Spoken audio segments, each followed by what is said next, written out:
you're buying a Tahoe. Okay. We've already been through the $5,000 thing, so I've already handled that. But now I'm showing you a $950 a month payment at 60 months. And you're going to say, no, I ain't doing that. I want a better payment. Now, you can make the payment, but you're just doing what a customer is supposed to do. You're objecting, okay? It's a $70,000 Tahoe. Put that up there. And what I'm going to do is I am not going to lower the payment, okay? I'm not going to move it to a box close. What I actually would do is what I taught you to do just a second ago, Cameron. I'd look at her and say, you know, I teach a class called Complaints versus Objections, and it's my strong belief that lots of people complain. Okay, I need more for my trade, Nick. Is that an objection? It's a whine. Okay, W-H-I-N-E, not W-I-N-E. It's a whine. Okay, Jacob, can you? I need a better price. Shut up, Steve. We got the vehicle sign right here. So I teach salespeople to quickly acknowledge the complaint, smile, and reclose. And you'd be amazed at how many customers reclose just like that. But I'm not going to do that with Casey. Casey's going to have a problem. So Casey, when I say action, I want you to say, Steve, I'm not going to pay $950 a month for that Tahoe. You ready? Mm-hmm. Action. Steve, I'm not going to pay $950 a month for the Tahoe. Casey, let me guess. This would be the highest payment you've ever had in your entire life. Yes. Okay. I hear that a lot. You know, vehicle prices have never been higher, which means car payments and truck payments have never been higher. So I completely understand. Other than the payment, though, everything else works just fine. The Tahoe's the right vehicle, right? Yes, I love the Tahoe. Okay, we just need to get by this payment thing, correct? Yes. Okay. What I'm going to say next is going to sound a little bit crazy, but it is, in fact, the truth. You're not going to pay $950 a month to drive this Tahoe, okay? Look, everybody knows that vehicles depreciate. They just don't depreciate like they used to. But see, this Tahoe over the next 5 years is going to depreciate, right? Yes. Okay, everybody knows that. But not everybody knows that every time you stroke a check for $950, sign it, make it out to the lender, and send it to that lender,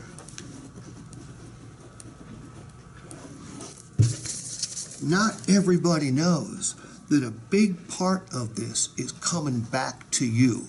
The lender's not going to keep it all. Sounds strange, doesn't it? Let me show you. Look, here's what you don't want to do. You don't want to write that check. You don't want to do it 60 times.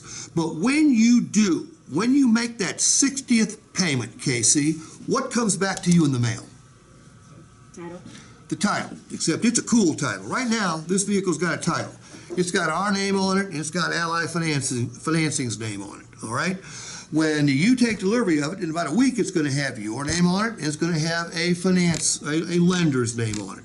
But when it comes back to you 5 years from now, it's just going to have your name on it. It's called free and clear.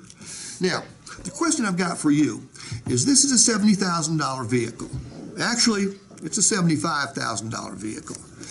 If you drive this vehicle like you intend on driving it, you don't do anything special, but you don't crash it, you don't trash it, what do you think it will be worth 5 years from today? Maybe 60,000. You know what? I hope it is, but let's be more conservative than that. Let's say it's only worth 50,000. Okay? Do me a favor. That little telephone of yours, does it have a calculator on it? Yeah. Divide 50,000 by 60.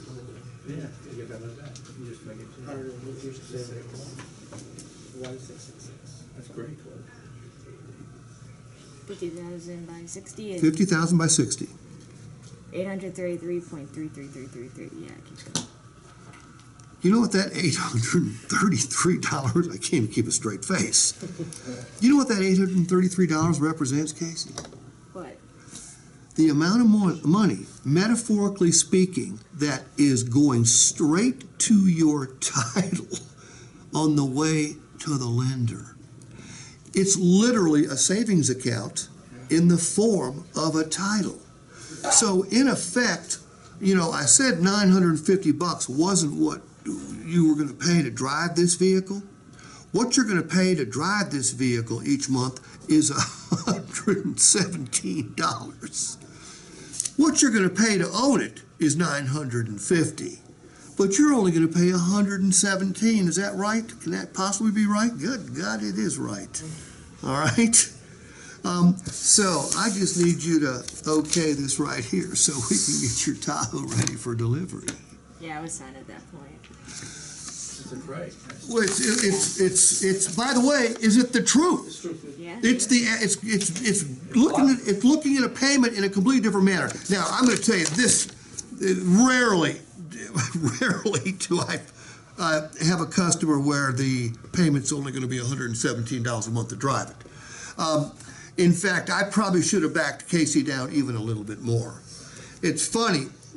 When I first learned this, I used to carry a residual book with me when I went into work as a closer in a store. I had to have the residual for every make and model because this is awesome for used cars too.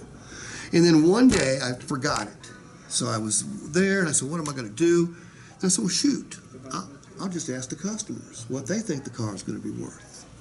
And more often than not, they give me a number that I have to back them down. Okay, I should have backed Casey down to 40,000 or something, which will probably be more. I don't anymore. I don't know what's realistic and what's not.